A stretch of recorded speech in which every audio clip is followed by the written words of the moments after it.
Welcome, guys. David Feldman-Makrias here again. And today, what we're going to talk about is when the scope changes. So anybody dealing with projects on any basis, we're going to keep this to digital advertising, though, and digital services.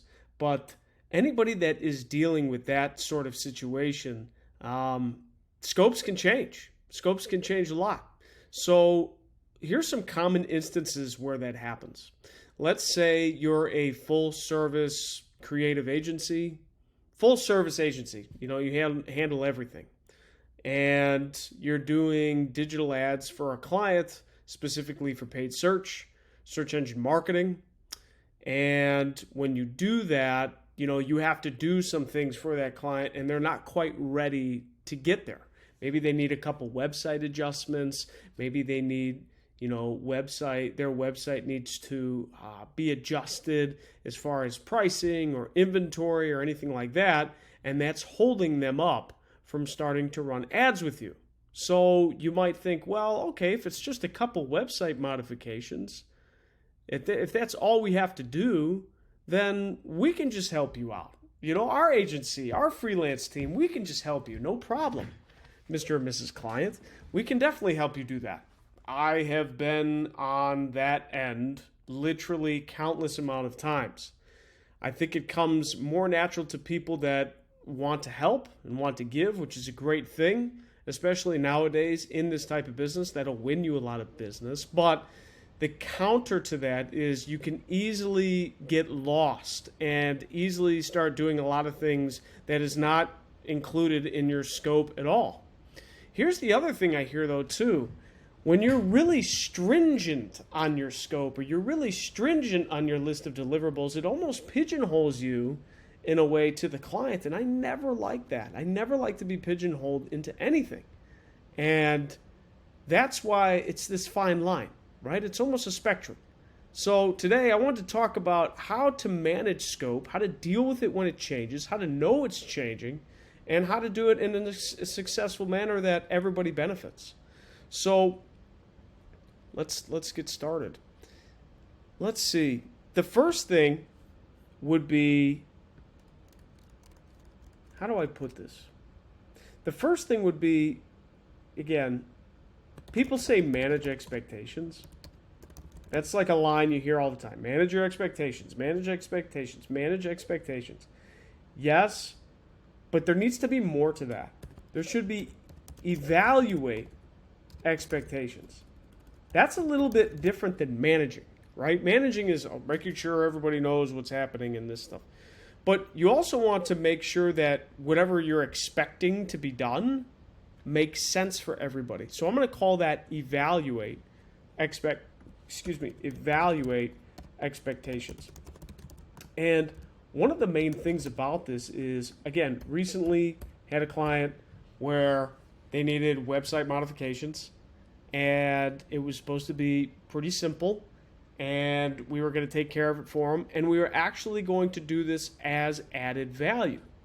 So this is where it can get tricky too. Added value can quickly start to expanding scope. Oh, here's another point too. If clients aren't as educated about industry, about the digital industry, this can quickly,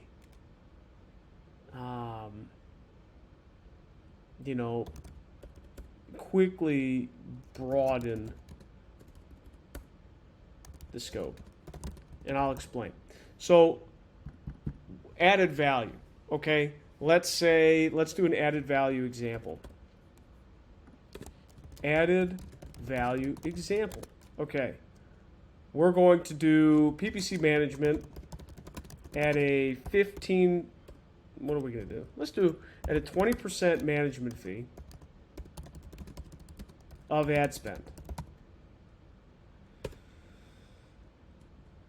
The problem is client needs website to be fine-tuned, right? Before launching campaigns. your agency can help them. So you decide to say, okay, we'll help you with these few projects free of charge. Right? So that happens. Awesome. So now what? Well, you start helping them. And maybe you budget in your mind 5 to 10 hours of website dev work that needs to go in, right? But what you quickly find is that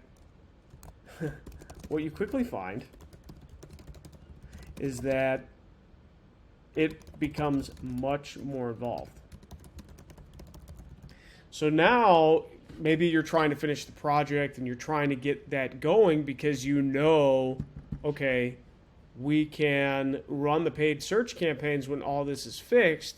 And now you're in the middle of a website development project that's going 5 to 10 hours. It's going past that deliverable date. It's requiring a lot more manpower, but there's literally nobody else to help them fix it the right way, or it would cost them an arm and a leg. And they're your client, right? And you could do the job, so why wouldn't you make the money? So this happens a lot. I find this happening all the time. Scopes changing, trying to understand the infrastructure and what's going on.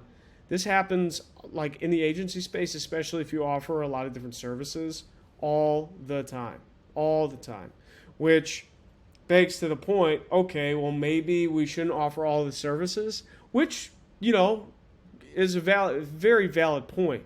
It does pigeonhole you for some clients too, because some clients want an agency that can handle more than just search or just social or just website, because they could be all encompassing and they get to go to one person rather than all these different people. But again, it's a trade-off. So let's say you're in this position. What do you do?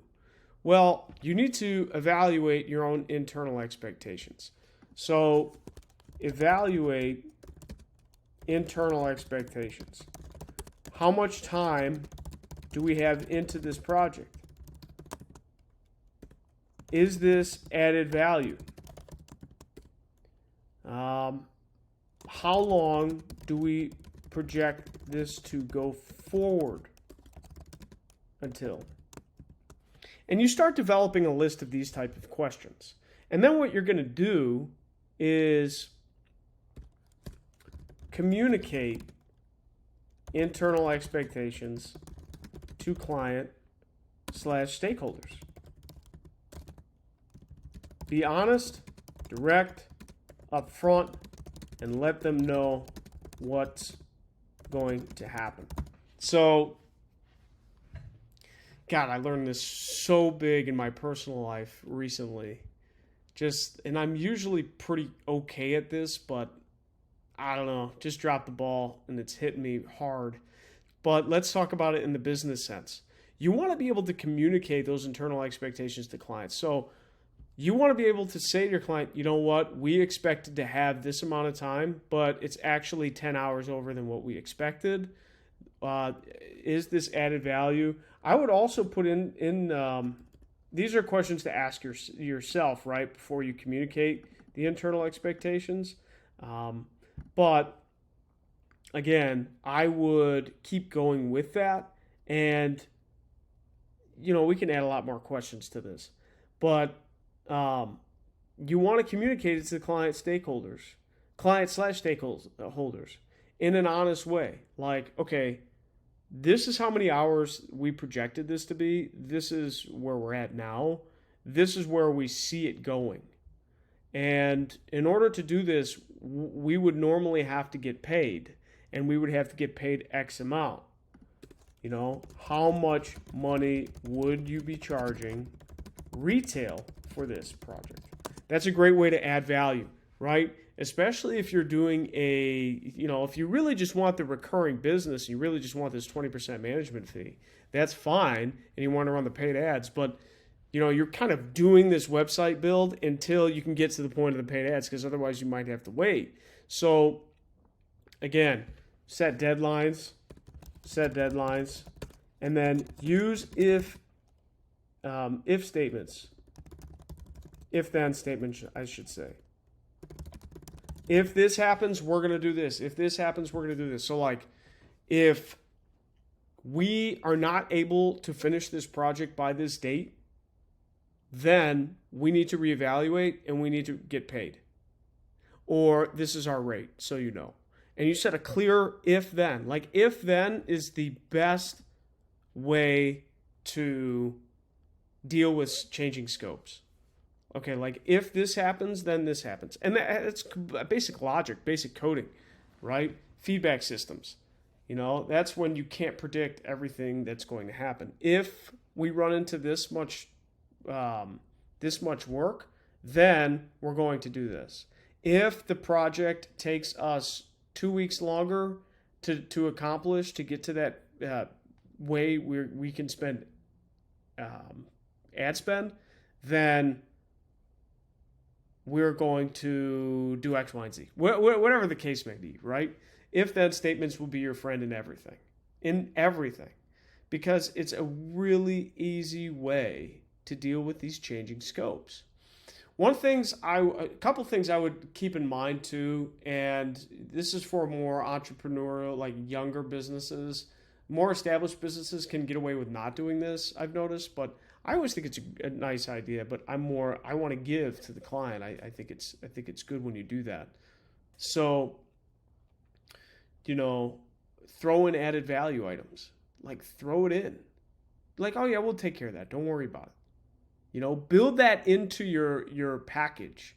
Don't say, oh, well, you know, the website is actually not part of this at all, and, you know, we are not going to do this. Again, that's pigeonholing, right?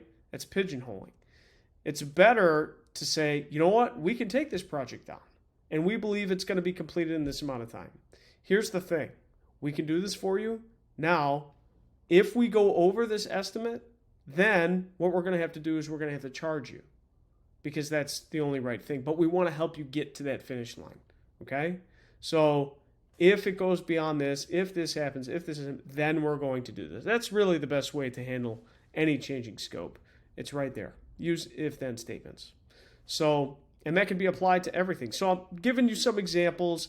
Added value, when you do added value projects, bonus projects, you start getting into these situations a lot where you don't want to disappoint a client. Maybe they're a really high spending client. Maybe they do a lot, right? But, and you don't want to say no to them because you know you make a lot of money, but you also are getting taken advantage of. Honesty, feedback, that kind of deal is perfect. And using if-then statements. Here, this is what's happening. This is what we're expecting. This is what we're seeing. If this continues to happen, then we're going to have to do this.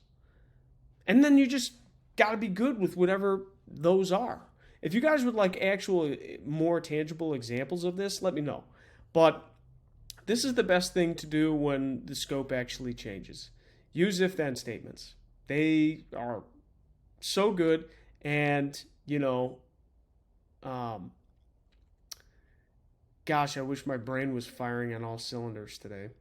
Use if-then statements and just use honest, direct feedback. So I hope that helps, guys. I hope you have a great day. If this gave you any value at all, like, comment, subscribe, and we'll see you in the next one.